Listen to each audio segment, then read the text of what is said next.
2003 ഫെബ്രുവരി 14 അഹമ്മദാബാദ്, ഗുജറാത്ത്. അഹമ്മദാബാദിൽ താമസിച്ചു വന്നിരുന്ന തരുണും സജിനിയും വിവാഹം കഴിച്ചിട്ട് 3 മാസമേ ആയിട്ടുണ്ടായിരുന്നുള്ളൂ. 2003 ഫെബ്രുവരി 14 രാവിലെ 7:30 സഹോദരന്റെ വീട്ടിൽ പോയിട്ട് വരാമെന്ന് പറഞ്ഞ് തരുൺ വീട്ടിൽ നിന്നും ഇറങ്ങി. ആ സമയം സജിനി ഒറ്റയ്ക്കായിരുന്നു ആ വീട്ടിലുണ്ടായിരുന്നത്. 1.5 മണിക്കൂർ കഴിഞ്ഞ് സജിനി ജോലിക്ക് പോവാൻ തയ്യാറായി കൊണ്ടിരിക്കുമ്പോൾ വീടിനകത്ത് ഒരു ശബ്ദം കേട്ടു. ആരോ വീടിനകത്ത് എത്തിയിട്ടുണ്ട് എന്ന് അവർക്ക് മനസ്സിലായി. സഹോദരനെ കാണാൻ പോയ തരുൺ തിരിച്ചു വന്നിട്ടുണ്ടാവുമെന്നാണ് അവർ ആദ്യം കരുതിയത്. ആരാണ് വന്നിരിക്കുന്നത് എന്ന് നോക്കുന്നതിനായി സജിനി ഉടനെ തന്നെ റൂമിൽ നിന്നും പുറത്തിറങ്ങി. പെട്ടെന്നായിരുന്നു പുറകിൽ നിന്നും ആരോ അവളുടെ കഴുത്തിൽ ഷാളിട്ട് മുറുക്കിയത്. ആരാണ് തന്നെ ആക്രമിച്ചത് എന്ന് പോലും തിരിച്ചറിയാൻ കഴിയാതെ സജിനി വേദന കൊണ്ട് പൊളഞ്ഞു. സമയം കടന്നുപോയി. സഹോദരനെ കാണാനായി പോയ തരുൺ വീട്ടിൽ തിരിച്ചെത്തി. എന്നാൽ ഞെട്ടിക്കുന്നൊരു കാഴ്ചയാണ് ആ വീട്ടിൽ അയാളെ കാത്തിരുന്നത്. വീടിനകത്തെ സാധനങ്ങളെല്ലാം അലങ്കോലപ്പെട്ട് കിടക്കുന്നു. തരുൺ പേടിച്ചു വിറച്ച് ബെഡ്റൂമിലേക്ക് ഓടി. അവിടെ തന്റെ ഭാര്യ സജിനി മരണപ്പെട്ടു കിടക്കുന്ന കാഴ്ചയാണ് അയാൾ കണ്ടത്. അവളുടെ കഴുത്തിൽ ഒരു ഷാള് കുരുങ്ങിക്കിടക്കുന്നുണ്ട്. അവളെ ആരോ കൊന്നിരിക്കുന്നു എന്ന് തിരിച്ചറിഞ്ഞ തരുൺ സഹിക്കാൻ കഴിയാത്ത വിഷമത്തിൽ തന്റെ സഹോദരനെ വിളിച്ച് കാര്യം പറഞ്ഞു. പിന്നീട് സഹോദരനാണ് പോലീസിൽ വിവരമറിയിച്ചത്. സ്ഥലത്തെത്തി പരിശോധന നടത്തിയ പോലീസ് സജിനി മരിച്ചു എന്നുള്ള കാര്യം കൺഫേം ചെയ്തു. ക്രൈം സീനിൽ നിന്നും ലഭ്യമായ തെളിവുകളെല്ലാം കളക്ട് ചെയ്ത് അന്വേഷണം ആരംഭിക്കുകയും ചെയ്തു. എന്നാൽ വർഷങ്ങൾ കഴിഞ്ഞിട്ടും സജിനിയുടെ കൊലയാളിയെ കണ്ടെത്താൻ പോലീസിന് കഴിഞ്ഞില്ല. നീണ്ട 15 വർഷമാണ് ഇതൊരു കോൾഡ് കേസായി തുടർന്നത്. അവസാനം 2018 ഒക്ടോബറിൽ ബാംഗ്ലൂരിലെ ഒരു IT കമ്പനിയിൽ ലക്ഷങ്ങൾ സാലറി വാങ്ങിച്ചിരുന്ന ഒരു ഉയർന്ന ഉദ്യോഗസ്ഥനായ പ്രവീൺ ബട്ട്ലെ എന്നൊരു വ്യക്തിയെ ഗുജറാത്ത് പോലീസ് അറസ്റ്റ് ചെയ്തു. അഹമ്മദാബാദിലെ ഒരു ബാങ്ക് ഉദ്യോഗസ്ഥയായിരുന്ന സജിനിയും ബാംഗ്ലൂരിലെ ഒരു IT ജീവനക്കാരനായിരുന്ന പ്രവീൺ ബട്ട്ലെയും തമ്മിലുള്ള ബന്ധം എന്തായിരുന്നു? കൊലപാതകത്തിലേക്ക് നയിച്ച കാരണങ്ങൾ എന്തെല്ലാമായിരുന്നു? എങ്ങനെയാണ് പ്രതിയെ പോലീസ് പിടികൂടിയത്? നിരവധി ട്വിസ്റ്റുകളും ആൾമാറാട്ടങ്ങളും നടന്ന ഒരു കേസിന്റെ ഇൻവെസ്റ്റിഗേഷൻ ഇവിടെ ആരംഭിക്കുന്നു. Welcome back.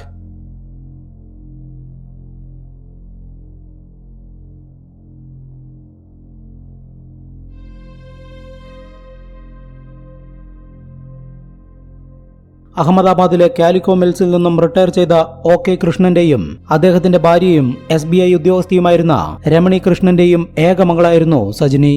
അഹമ്മദാബാദിൽ തന്നെയുള്ള ICICI ബാങ്കിലായിരുന്നു സജിനി ജോലി ചെയ്തിരുന്നത്. തൃശൂർ സ്വദേശികളായിരുന്ന ഇവർ വർഷങ്ങളായി ഗുജറാത്തിലായിരുന്നു സ്ഥിരതാമസം. ഈ സമയത്താണ് സജിനിക്ക് വിവാഹാലോചനകൾ നോക്കാൻ തുടങ്ങിയത്. പയ്യൻ ഒരു മലയാളിയായിരിക്കണമെന്ന് കുടുംബത്തിന് ആഗ്രഹമുണ്ടായിരുന്നു. അങ്ങനെയാണ് സജിനിയുടെ അമ്മ ജോലി ചെയ്തിരുന്ന ബാങ്കിലെ ഒരു ജീവനക്കാരൻ തരുണിന്റെ ആലോചനയുമായി വന്നത്. ഒരു പ്രൈവറ്റ് സ്കൂളിലെ ബാസ്കറ്റ്ബോൾ കോച്ചായിരുന്ന തരുൺ മലയാളിയാണ്. ജിനരാജ് കരുണാകരനും അന്നമ്മ ചാക്കോയുമായിരുന്നു തരുണിന്റെ പാരന്റ്സ്. മധ്യപ്രദേശിലുള്ള മൻസൌറിലെ ഒരു സ്കൂളിൽ നിന്നും കായികാധ്യാപകനായി വിരമിച്ച ജിനരാജ് കരുണാകരനും കുടുംബവും വർഷങ്ങളായി മൻസൌറിൽ തന്നെയായിരുന്നു സ്ഥിരതാമസം. ഇരു കുടുംബങ്ങളും മലയാളികളായിരുന്നതിനാൽ തന്നെ അവർക്ക് കൂടുതലൊന്നും ആലോചിക്കാനുണ്ടായിരുന്നില്ല.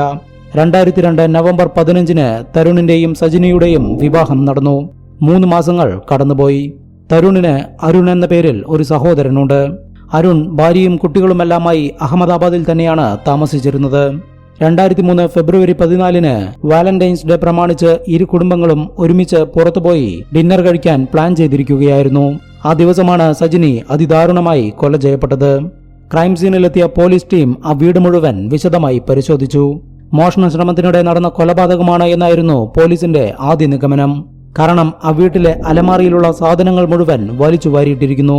അതിനകത്തുണ്ടായിരുന്ന പണവും ആഭരണങ്ങളും മോഷ്ടിച്ചിട്ടുമുണ്ട്. എന്നാൽ അതേ അലമാറയിൽ നിന്നും 10,000 രൂപയും കുറച്ച് ആഭരണങ്ങളും ലഭിച്ചത് പോലീസിൽ സംശയമുണ്ടാക്കി. കാരണം ഒരു മോഷണത്തിനു വേണ്ടി ഒരു കൊലപാതകം തന്നെ നടത്താൻ തുനിഞ്ഞിറങ്ങിയ പ്രതികൾ ഒരിക്കലും ആ പണവും ആഭരണങ്ങളും മാത്രം ബാക്കി വെച്ചിട്ട് പോവില്ല, എല്ലാം മോഷ്ടിച്ചിട്ടുണ്ടാവും. ഇതോടെ മോഷണമല്ല കൊലപാതകത്തിന്റെ യഥാർത്ഥ കാരണമെന്ന് പോലീസിന് ഉറപ്പായി. ഉടനെ തന്നെ ഗുജറാത്ത് പോലീസിന്റെ ട്രെയിൻഡ് ആയിട്ടുള്ള സ്നിഫർ ഡോഗ്സിനെ സ്ഥലത്തെത്തിക്കുകയും ആ വീട്ടിൽ നിന്നും കില്ലർ ഏതുവഴിയാണ് രക്ഷപ്പെട്ടത് എന്ന് കണ്ടെത്താനുള്ള ശ്രമം നടത്തുകയും ചെയ്തു. എന്നാൽ ആ നായകൾ ആ വീട്ടിൽ നിന്നും പുറത്തേക്ക് പോയില്ല. ഇതും പോലീസിന്റെ ചില സംശയങ്ങളെ ബലപ്പെടുത്തി. ക്രൈം സീനിൽ നിന്നും ലഭ്യമായ തെളിവുകളെല്ലാം കളക്ട് ചെയ്തതോടെ ഡെഡ് ബോഡി പോസ്റ്റ്മോർട്ടം നടപടികൾക്ക് അയച്ചു. കഴുത്തിൽ ഷാളിട്ട് മുറുക്കി തന്നെയാണ് കൊലപാതകം നടത്തിയിട്ടുള്ളത് എന്നും ശരീരത്തിൽ മറ്റു പരുക്കുകൾ ഉണ്ടായിരുന്നില്ല എന്നുമായിരുന്നു പോസ്റ്റ്മോർട്ടം റിപ്പോർട്ടിൽ പറയുന്നത്. നടപടിക്രമങ്ങളെല്ലാം പൂർത്തിയാക്കി തൊട്ടടുത്ത ദിവസം തന്നെ സജിനിയുടെ ഡെഡ് ബോഡി ബന്ധുക്കൾക്ക് കൈമാറി. ഫെബ്രുവരി 15-ന് ശവസംസ്കാര ചടങ്ങുകൾ പൂർത്തിയായ ഉടനെ ബന്ധപ്പെട്ട കുടുംബാംഗങ്ങളെ ചോദ്യം ചെയ്യാനായിരുന്നു പോലീസ് തീരുമാനം. സജിനിയുടെ ഭർത്താവായ തരുണിനെ ഉൾപ്പെടെ സ്റ്റേഷനിലേക്ക് വിളിപ്പിച്ചെങ്കിലും ഭാര്യയുടെ മരണാനന്തര ചടങ്ങുകൾക്കിടെയുണ്ടായ ദേഹാസ്വാസ്ഥ്യം കാരണം തരുണിനെ ഹോസ്പിറ്റലിൽ അഡ്മിറ്റ് ചെയ്തിരിക്കുകയായിരുന്നു. ഇതോടെ തരുണിന്റെയും സജിനിയുടെയും കുടുംബാംഗങ്ങളെ മുഴുവൻ പോലീസ് ചോദ്യം ചെയ്യുകയും ഫെബ്രുവരി 16-ന് തരുണിനെ സ്റ്റേഷനിൽ ഹാജരാവാൻ ആവശ്യപ്പെടുകയും ചെയ്തു. എന്നാൽ ഫെബ്രുവരി 16-ന് ഹോസ്പിറ്റലിൽ നിന്നും ആരോടും പറയാതെ തരുൺ മുങ്ങി. സജിനിയുടെ ATM കാർഡ് ഉപയോഗിച്ച് 30,000 രൂപ പിൻവലിച്ചിട്ടാണ് അയാൾ രക്ഷപ്പെട്ടിരിക്കുന്നത്. സജിനിയുടെ പാരന്റ്സിന് ഓൾറെഡി തരുണിനെ സംശയമുണ്ടായിരുന്നു. ചോദ്യം ചെയ്യലിനിടെ അവരത് പോലീസുകാരോട് തുറന്നു പറയുകയും ചെയ്തിരുന്നതാണ്. കൊലപാതകം നടന്ന ദിവസം പോലീസ് നായകൾ ആ വീട്ടിൽ നിന്നും പുറത്തേക്ക് പോവാതിരുന്നപ്പോൾ കില്ലർ ആ വീട്ടിൽ തന്നെയുള്ള ആളാണെന്ന് പോലീസിനും സംശയമുണ്ടായിരുന്നു. അതിന്റെ ഭാഗമായാണ് തരുണിനെ ചോദ്യം ചെയ്യാനായി സ്റ്റേഷനിലേക്ക് വിളിപ്പിച്ചത്. എന്നാൽ അവൻ വിദഗ്ധമായി പോലീസിന്റെ കയ്യിൽ നിന്നും രക്ഷപ്പെടുകയായിരുന്നു. തരുണിന്റെ കോൾ ഹിസ്റ്ററി പരിശോധിച്ചതോടെ വിവാഹശേഷവും അയാൾ മറ്റൊരു സ്ത്രീയുമായി മണിക്കൂറുകളോളം സംസാരിക്കാൻ സമയം കണ്ടെത്തിയിട്ടുണ്ട് എന്ന് മനസ്സിലായി. തരുൺ രക്ഷപ്പെട്ട സാഹചര്യത്തിൽ പോലീസ് വീണ്ടും അവന്റെ പാരന്റ്സിനെ ചോദ്യം ചെയ്തു. ഇതോടെയാണ് സജിനിയെ വിവാഹം കഴിക്കുന്നതിന് മുൻപ് തരുൺ മറ്റൊരു സ്ത്രീയുമായി അടുപ്പത്തിലായിരുന്നുവെന്നും താഴ്ന്ന ജാതിയിൽപ്പെട്ട പെൺകുട്ടിയായിരുന്നതിനാൽ തരുണിന്റെ അമ്മ അന്നമ്മ ചാക്കോ വിവാഹത്തിന് എതിർപ്പ് പ്രകടിപ്പിച്ചതിനെ തുടർന്നാണ് തരുൺ സജിനിയുമായുള്ള വിവാഹത്തിന് തയ്യാറായത് എന്നും മനസ്സിലായത്.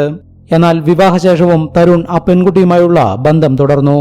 ഉടനെ തന്നെ പോലീസ് തരുണിന്റെ കാമുകിയുടെ വീട്ടിലെത്തുകയും അവരെ ചോദ്യം ചെയ്യുകയും ചെയ്തു. പോലീസ് എത്തുന്നതിന് മുൻപ് തന്നെ അവർ ഭയന്ന് വിറച്ചാണ് ആ വീടിനകത്തിരിക്കുന്നുണ്ടായിരുന്നത്. അതിന്റെ കാരണവും അവർ പോലീസുകാരോട് വെളിപ്പെടുത്തി. ഓഗസ്റ്റ് 16-ന് തരുൺ എന്നെ വിളിച്ചിരുന്നു. നമുക്കിടയിലെ തടസ്സമെല്ലാം മാറി, ഇനി നമുക്ക് എങ്ങോട്ടെങ്കിലും പോയി ജീവിക്കാമെന്നും പറഞ്ഞു. വ്യക്തമായി പറയാൻ ആവശ്യപ്പെട്ടപ്പോൾ നമുക്കിടയിൽ തടസ്സമായി നിന്നിരുന്ന സജിനിയെ ഞാൻ കൊലപ്പെടുത്തിയെന്നായിരുന്നു തരുൺ പറഞ്ഞത്. അത് കേട്ടയുടനെ ഞാൻ ഞെട്ടിത്തെറിച്ചുപോയി. ഒരു കൊലയാളിയുടെ കൂടെ ജീവിക്കാൻ എനിക്ക് താല്പര്യമില്ല എന്ന് പറഞ്ഞ് ഞാൻ ഫോൺ കട്ട് ചെയ്തു. അതിനുശേഷം തരുൺ എന്നെ വിളിച്ചിട്ടില്ല എന്നും അവൻ നേരിട്ട് വീട്ടിലേക്ക് വരുമോ എന്നുള്ള ഭയത്തിലിരിക്കുമ്പോഴാണ് നിങ്ങൾ വന്നത് എന്നും അവൾ പോലീസുകാരോട് പറഞ്ഞു. ഇതോടെ കാമുകിയോടൊപ്പം ജീവിക്കാൻ തരുൺ പ്ലാൻ ചെയ്ത് നടപ്പിലാക്കിയ കൊലപാതകമാണ് ഇത് എന്ന് ഉറപ്പായി. കേസന്വേഷണം അവസാനിപ്പിക്കാൻ ഇനി പ്രതിയെ പിടികൂടിയാൽ മാത്രം മതിയെന്ന പ്രതീക്ഷയിലിരുന്ന ഗുജറാത്ത് പോലീസിന് 15 വർഷത്തോളം ഈ കേസ് തലവേദന സൃഷ്ടിക്കുമെന്ന് അപ്പോഴറിയില്ലായിരുന്നു. മാസങ്ങളും വർഷങ്ങളും കടന്നുപോയി. തരുൺ എങ്ങോട്ടാണ് രക്ഷപ്പെട്ടു പോയത് എന്ന് ഗുജറാത്ത് പോലീസിന് കണ്ടെത്താനായില്ല. തരുണിന്റെ പാരന്റ്സ് താമസിച്ചിരുന്ന മൻസൗറിലെ വീടും അഹമ്മദാബാദിലെ തരുണിന്റെ സഹോദരനും കുടുംബവും താമസിച്ചിരുന്ന വീടും വർഷങ്ങളോളം പോലീസ് നിരീക്ഷണത്തിലായിരുന്നു. എന്നെങ്കിലും ഒരു നാൾ തരുൺ കുടുംബാംഗങ്ങളെ ബന്ധപ്പെടുകയോ കാണാൻ വരികയോ ചെയ്യുമെന്നുള്ള പ്രതീക്ഷ പോലീസിനുണ്ടായിരുന്നു. എന്നാൽ 2003 ഫെബ്രുവരി 16-ന് അഹമ്മദാബാദിൽ നിന്നും രക്ഷപ്പെട്ട തരുൺ പിന്നീട് തിരിച്ചു വന്നിട്ടേയില്ല. വർഷങ്ങൾ കഴിഞ്ഞതോടെ കേസന്വേഷണം മന്ദഗതിയിലായി. ഒരു ഘട്ടത്തിൽ അന്വേഷണം പൂർണ്ണമായും നിർത്തിവെച്ചു.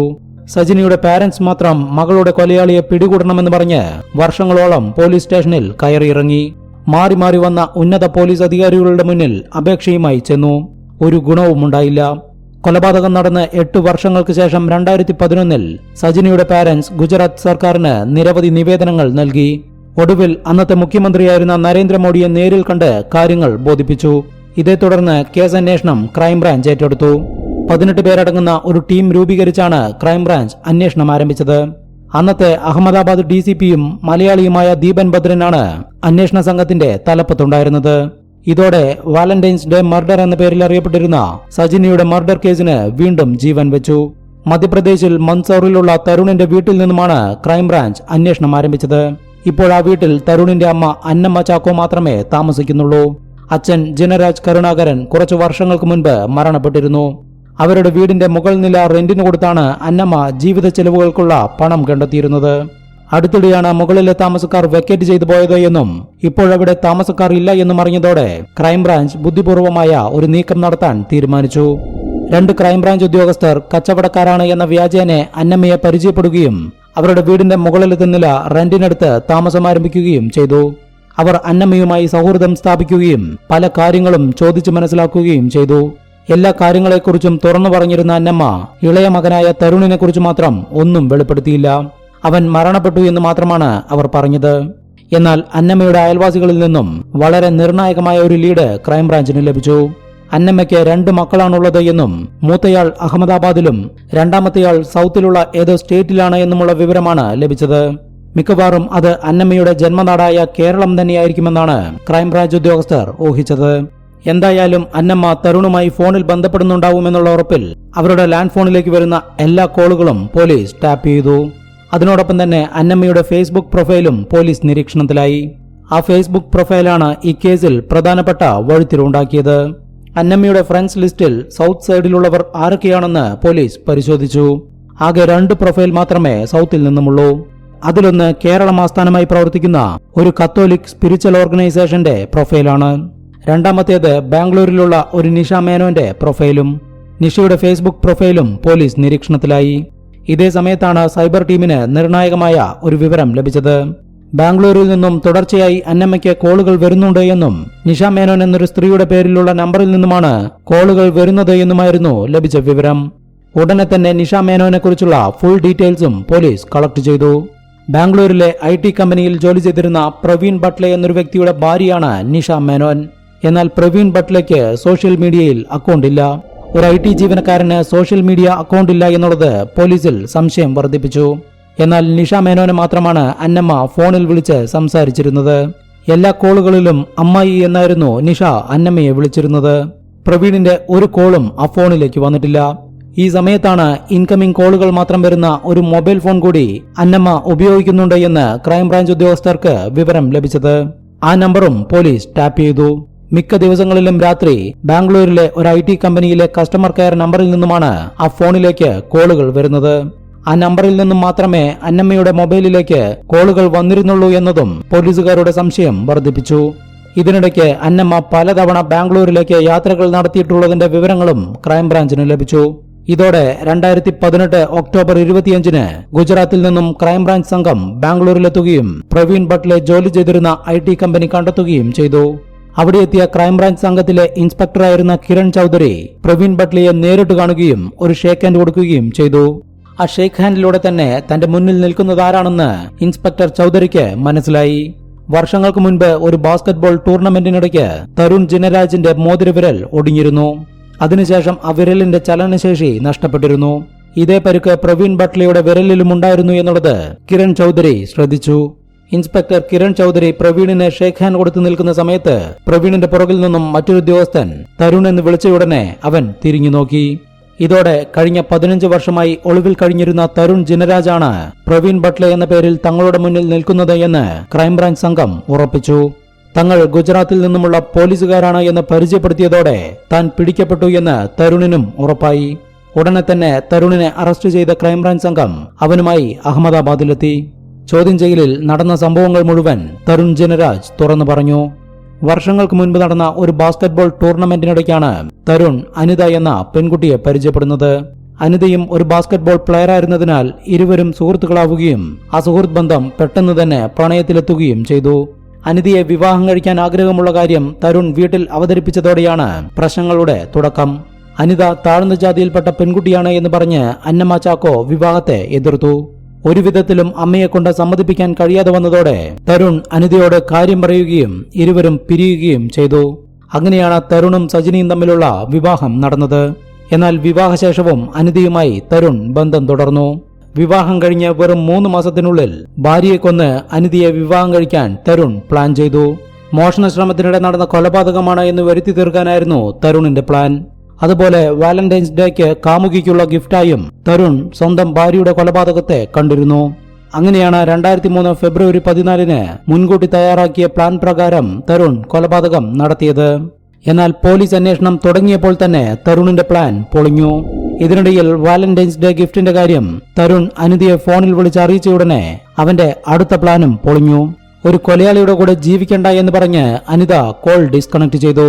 പോലീസ് അന്വേഷണം തനിക്ക് നേരെ തിരിഞ്ഞു എന്നും ഏതു നിമിഷവും അറസ്റ്റ് ഉണ്ടാവുമെന്നും ഭയന്ന തരുൺ സജിനിയുടെ മരണാനന്തര ചടങ്ങിനിടെ മയക്കം വരുന്നത് പോലെ അഭിനയിക്കുകയും ഹോസ്പിറ്റലിൽ അഡ്മിറ്റ് ആവുകയും ചെയ്തു. ആ ഹോസ്പിറ്റലിൽ കിടന്ന് അവൻ ആലോചിച്ചത് മുഴുവൻ രക്ഷപ്പെടാനുള്ള വഴികളായിരുന്നു. കയ്യിലുണ്ടായിരുന്ന പണവും സജിനിയുടെ ബാങ്ക് അക്കൗണ്ടിലുണ്ടായിരുന്ന പണവും പിൻവലിച്ച് 2003 ഫെബ്രുവരി 16 തരുൺ ഹോസ്പിറ്റലിൽ നിന്നും രക്ഷപ്പെട്ടു. ട്രെയിൻ കയറി സൂററ്റിലേക്കാണ് ആദ്യം പോയത്. സൂററ്റിൽ നിന്നും ട്രെയിനിൽ ബാംഗ്ലൂരിലെത്തി. ബാംഗ്ലൂർ റെയിൽവേ സ്റ്റേഷന് പുറത്തുള്ള ഒരു വെയിറ്റിംഗ് ഷെഡിലിരുന്നാണ് തരുൺ ആൾമാറാട്ടത്തെക്കുറിച്ച് പ്ലാൻ ചെയ്യാൻ തുടങ്ങിയത്. ആദ്യം ഒരു ഫേക്ക് ഐഡന്റിറ്റി സംഘടിപ്പിക്കണം, അതിനുശേഷം ഒരു ജോലിയും. ഫേക്ക് ഐഡന്റിറ്റി എന്ന് പറഞ്ഞാൽ പരിചയമില്ലാത്ത ആരുടെയെങ്കിലും ആവരുത്. ആവശ്യമെങ്കിൽ നേരിൽ പോയി കാണാനും സംസാരിക്കാനും കഴിയുന്ന തരത്തിൽ പരിചയമുള്ള ഒരാളുടെ ഐഡന്റിറ്റി വേണം. എന്നാൽ തന്റെ ഭാര്യയെയോ അവരുടെ മരണത്തെക്കുറിച്ചോ അറിവില്ലാത്ത, സമീപകാലത്തായി തന്നോട് ഒരു ബന്ധവും പുലർത്താത്ത ഒരാൾ കൂടിയാവണം അത്. അപ്പോഴാണ് പ്രവീൺ ബട്ട്ലയുടെ പേര് തരുണിന്റെ ഓർമ്മയിൽ വന്നത്.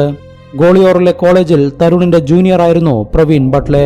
ഇപ്പോൾ ഭോപ്പാലിൽ താമസിക്കുന്ന അയാൾ ഒരു ജൂഡോ ഇൻസ്റ്റിറ്റ്യൂട്ട് നടത്തിവരികയാണ് എന്ന് തരുണിനറിയാം. ഇങ്ങനെയാണ് പ്രവീൺ ബട്ട്ലയുടെ ഐഡന്റിറ്റി മോഷ്ടിക്കാൻ തരുൺ തീരുമാനിച്ചത്. കുറച്ചുനാൾ ബാംഗ്ലൂരിൽ താമസിച്ച തരുൺ ജോലി ഒഴിവുണ്ട് എന്ന് പറഞ്ഞ് പത്രങ്ങളിൽ കാണുന്ന എല്ലാ നമ്പറിലേക്കും വിളിച്ചു. അവസാനം ഒരു കോൾ സെന്ററിൽ നിന്നും തരുണിനെ ഇന്റർവ്യൂവിന് ക്ഷണിച്ചു. എന്നാൽ ആ കോൾ സെന്റർ ഡൽഹിയിലായിരുന്നു പ്രവർത്തിച്ചിരുന്നത്. ബാംഗ്ലൂരിൽ നിന്നും ഡൽഹിയിലെത്തിയ തരുൺ പ്രവീൺ ബട്ട്ലെ എന്ന് പരിചയപ്പെടുത്തി ഇന്റർവ്യൂ അറ്റൻഡ് ചെയ്തു. ഇന്റർവ്യൂവിലെ പെർഫോമൻസ് കണ്ട് ഇഷ്ടപ്പെട്ടതോടെ അവനവിടെ ജോലിയും ലഭിച്ചു. എന്നാൽ കോളേജ് സർട്ടിഫിക്കറ്റുകളും ഐഡന്റിറ്റി കാർഡും ഒന്നും തന്നെ അവൻ ആദ്യം ഹാജരാക്കിയില്ല. സർട്ടിഫിക്കറ്റുകൾ എടുക്കാതെയാണ് ഞാൻ ഡൽഹിയിലെത്തിയത് എന്നും എത്രയും പെട്ടെന്ന് ഹാജരാക്കാമെന്നും പറഞ്ഞ് ജോലിയിൽ പ്രവേശിച്ചു. കുറച്ചു ദിവസമേ അവനവിടെ ജോലി ചെയ്യാൻ കഴിഞ്ഞുള്ളൂ. സർട്ടിഫിക്കറ്റുകൾ ഹാജരാക്കാൻ അവർ നിർബന്ധം പിടിച്ചതോടെ ഡൽഹിയിലെ ജോലി ഉപേക്ഷിച്ച തരുൺ 2003 ഏപ്രിൽ മാസത്തിൽ ഭോപ്പാലിലെത്തി. അവിടെ നിന്നും പ്രവീൺ ബട്ട്ലയുടെ അഡ്രസ് കണ്ടെത്തി അവനെ നേരിൽ കണ്ട് ബന്ധം പുതുക്കി. തരുൺ ഒരു കൊലക്കേസിലെ പ്രതിയാണ് എന്നുള്ള വിവരം പ്രവീണിന് അറിയില്ലായിരുന്നു. അഹമ്മദാബാദിലെ ഒരു പ്രൈവറ്റ് സ്കൂളിൽ ബാസ്കറ്റ്ബോൾ കോച്ചായിരുന്നു താനെന്നും അവിടെ പ്രിൻസിപ്പളിനോടുള്ള വഴക്കിനെ തുടർന്ന് ജോലി ഉപേക്ഷിച്ചാണ് താൻ ഭോപ്പാലിലെത്തിയത് എന്നും തരുൺ പ്രവീണിനോട് പറഞ്ഞു. തരുണിനിപ്പോൾ ഒരു ജോലിയാണ് ആവശ്യമെന്ന് മനസ്സിലാക്കിയ പ്രവീൺ അവന്റെ ജൂഡോ ഇൻസ്റ്റിറ്റ്യൂട്ടിൽ തന്നെ ഒരു ജോലി കൊടുത്തു. ആ ഇൻസ്റ്റിറ്റ്യൂട്ടിൽ ജോലി ചെയ്തിരുന്ന 2 മാസത്തിനിടെ തന്നെ പ്രവീൺ ബട്ട്ലയുടെ സ്കൂൾ കോളേജ് സർട്ടിഫിക്കറ്റുകൾ ഐഡന്റിറ്റി കാർഡുകളെല്ലാം സ്കാൻ ചെയ്തെടുത്ത തരുൺ അതവന്റെ ഇമെയിലിലേക്ക് അയച്ചു.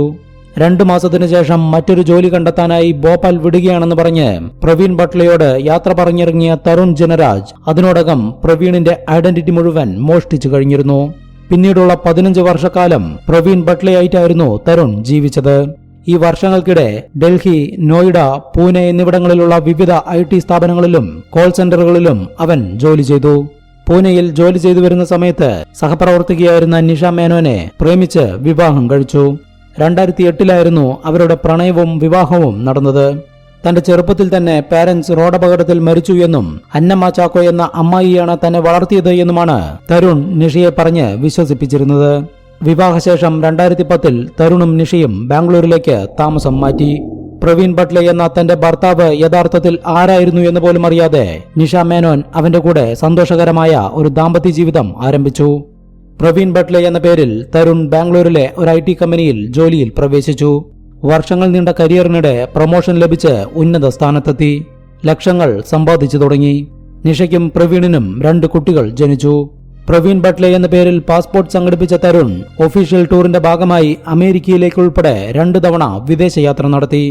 ഇതിനിടെ തന്റെ ഭർത്താവിന്റെ ഏകബന്ധുവായ അന്നമ്മ ചാക്കോയുമായി നിഷ നല്ല ബന്ധം പുലർത്തി. പ്രവീണിന്റെ അമ്മായിയായി അന്നമ്മ ചാക്കോ പലതവണ ബാംഗ്ലൂരിലെത്തുകയും തന്റെ മകനെ നേരിൽ കാണുകയും ചെയ്തിരുന്നു. ഈ സമയത്താണ് 2012 കേസ് അഹമ്മദാബാദ് ക്രൈംബ്രാഞ്ച് ഏറ്റെടുത്തതും 6 വർഷത്തെ രഹസ്യാന്വേഷണത്തിന് ശേഷം 2018 പ്രവീൺ ബട്ട്ലെ എന്ന വ്യാജപ്പേരിൽ താമസിച്ചിരുന്ന തരുൺ ജനരാജ് ബാംഗ്ലൂരിൽ വെച്ച് അറസ്റ്റ് ചെയ്യപ്പെട്ടതും. 2018 ഒക്ടോബർ 25 അറസ്റ്റ് ചെയ്യപ്പെട്ട തരുൺ ജനരാജിനെ അഹമ്മദാബാദിലെ സബർമതി ജയിലിലാണ് വിചാരണ തടവുകാരനായി പാർപ്പിച്ചിരുന്നത്. തരുൺ ജനരാജിന്റെ കളികൾ ഇവിടെ അവസാനിച്ചു എന്ന് കരുതിയാൽ നിങ്ങൾക്ക് തെറ്റി. 2018 മുതൽ 2023 വരെ പ്രതി 18 ജാമ്യാപേക്ഷകൾ സമർപ്പിച്ചു. 15 വർഷത്തോളം ആൾമാറാട്ടം നടത്തി ജീവിച്ച പ്രതിയുടെ പൂർവ്വകാല ചരിത്രം പരിഗണിച്ച് കോടതി 18 ജാമ്യാപേക്ഷകളും നിരസിച്ചു. എന്നാൽ കേസിൽ കൃത്യസമയത്ത് കുറ്റപത്രം സമർപ്പിക്കാൻ പോലീസിന് കഴിയാത്തതുകൊണ്ടാണോ എന്നറിയില്ല 2023 ജൂലൈ മാസത്തിൽ കോടതി പ്രതിക്ക് 15 ദിവസത്തെ ജാമ്യം അനുവദിച്ചു. 2023 ഓഗസ്റ്റ് 4 പുറത്തിറങ്ങിയ തരുൺ ജനരാജ് ഓഗസ്റ്റ് 19 തിരിച്ച് ജയിലിലെത്തേണ്ടതായിരുന്നു. എന്നാൽ അയാൾ ജയിലിൽ തിരിച്ചെത്തിയില്ല. ഇതോടെ കോടതി തരുൺ ജനരാജിനെതിരെ ജാമ്യമില്ലാ വാറണ്ട് പുറപ്പെടുവിച്ചു. 15 വർഷത്തിനു ശേഷം പിടികൂടിയ പ്രതിയെ വീണ്ടും തിരഞ്ഞിറങ്ങേണ്ട ഗതികേടായിരുന്നു പോലീസിന്. 1.5 മാസത്തെ പോലീസ് അന്വേഷണത്തിനു ശേഷം തരുൺ ഡൽഹിയിലുണ്ട് എന്നുള്ള വിവരം ലഭിച്ചു. ഉടനെ ഡൽഹിയിലെത്തിയ ഗുജറാത്ത് പോലീസ് തരുണിനായുള്ള തിരച്ചിൽ ആരംഭിച്ചു. അവസാനം ഡൽഹിയിലെ നജഫ് ഘട്ടിലെ ഒരു വീട്ടിൽ പേയിങ് ഗസ്റ്റായി താമസിച്ചു വന്നിരുന്ന ജസ്റ്റിൻ ജോസഫിനെ പോലീസ് അറസ്റ്റ് ചെയ്തു. ഈ ജസ്റ്റിൻ ജോസഫ് തന്നെയായിരുന്നു തരുൺ ജനരാജ്. ജാമ്യത്തിലിറങ്ങി 1.5 മാസത്തിനിടയിൽ ഡൽഹിയിലെത്തിയ തരുൺ ജനരാജ് ജസ്റ്റിൻ ജോസഫ് എന്ന പേരിൽ പുതിയ ആധാർ കാർഡ് ഉണ്ടാക്കി. ഡൽഹിയിലെ ഒരു മാർക്കറ്റിംഗ് കമ്പനിയിൽ ജോലിയും സമ്പാദിച്ചു. എല്ലാത്തിനും ശേഷം പാസ്പോർട്ട് കൂടി സംഘടിപ്പിച്ച് ഓസ്ട്രേലിയയിലേക്ക് കടക്കാനായിരുന്നു തരുണിന്റെ പ്ലാൻ. കാരണം 2018 ആദ്യ അറസ്റ്റിന് ശേഷം തരുണിന്റെ ഭാര്യ നിഷ മേനോനും 2 കുട്ടികളും ഓസ്ട്രേലിയയിലേക്ക് താമസം മാറ്റിയിരുന്നു. അവിടേക്ക് എത്തിപ്പെടാനായിരുന്നു തരുണിന്റെ പ്ലാൻ. പോലീസ് കുറച്ചുകൂടി വൈകിയിരുന്നുവെങ്കിൽ അയാൾ ഓസ്ട്രേലിയയിലേക്ക് കടന്നിട്ടുണ്ടാവും. 2018 പ്രതി പിടിക്കപ്പെട്ടിട്ടും ഇതുവരെ വിചാരണ പൂർത്തിയാക്കി കേസിൽ ശിക്ഷ വിധിച്ചിട്ടില്ല എന്നാണ് മനസ്സിലാക്കുന്നത്. ഒരു വെബ്സൈറ്റിലും ഈ കേസിന്റെ വിധി സംബന്ധിച്ച് ഒന്നും പറയുന്നില്ല. ഇപ്പോഴും വിചാരണ തടവുകാരനായി തരുൺ ജിനരാജ് ജയിലിൽ തന്നെയാണ്. ഈ കേസിന്റെ ലേറ്റസ്റ്റ് അപ്ഡേറ്റ്സ് എന്താണെന്ന് അറിയുന്നവരുണ്ടെങ്കിൽ കമന്റ് ചെയ്ത് പറയാൻ മറക്കരുത്. പുതിയൊരു ഇൻവെസ്റ്റിഗേഷൻ സ്റ്റോറിയുമായി വീണ്ടും കാണാം. ബൈ.